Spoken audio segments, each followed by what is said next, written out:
Hello everyone, and welcome to my first ever TED Talk. My name is Hannah Shears, and I will start out by asking you a riddle. I look like a bug, but I'm not. One of the materials used to make me is a hook. I am used to catch fish. What am I? If you guessed a fly, you are correct.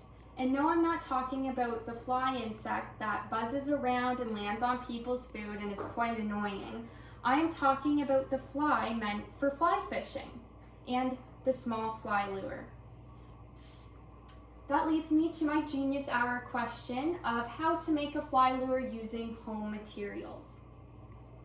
Fly fishing is a true art form that I have just taken on last year and fly tying this past February.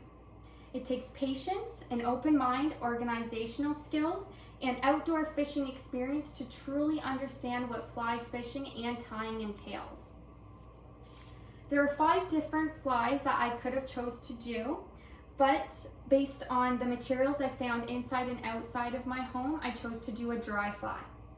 I also took into consideration the fish that were running in my current area, and right now there are small rainbow trout running, so a dry fly that floats on the surface of the water would be perfect for this season.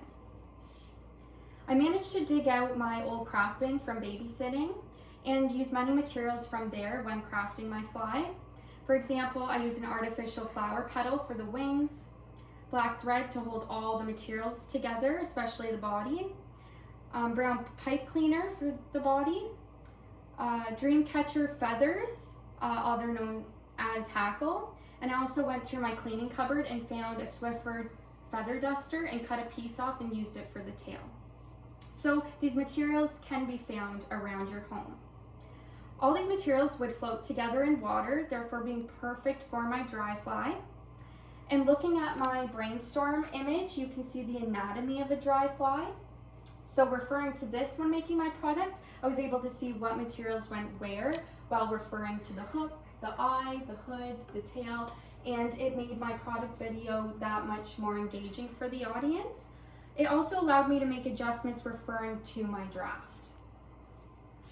Through designing and creating my final product, I was really able to understand the components of the dry fly and why they work so well floating in the water to look buggy.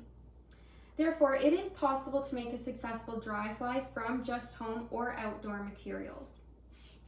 I remember going to Walmart and walking down the fishing aisle and coming across tiny fly lures, and they would go for $3 or $4, which was quite insane when you can make one just as well as at home. So since fly tying is expensive, you can make your own at home, it just may be time consuming. But you will be gaining those artistic skills.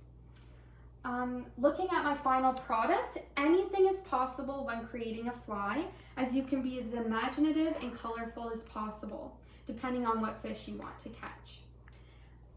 Looking at my fly, the one piece of advice I could give to others is to not worry about perfecting your fly the first time, as you will get many chances to try your best. The only one that will notice your mistakes is yourself. The fish will not notice the error. They just think it's a yummy looking bug. So you do not have to worry about that. And that comes to the end of my Genius Hour proposal. And I will make a fly that you can all take a look at.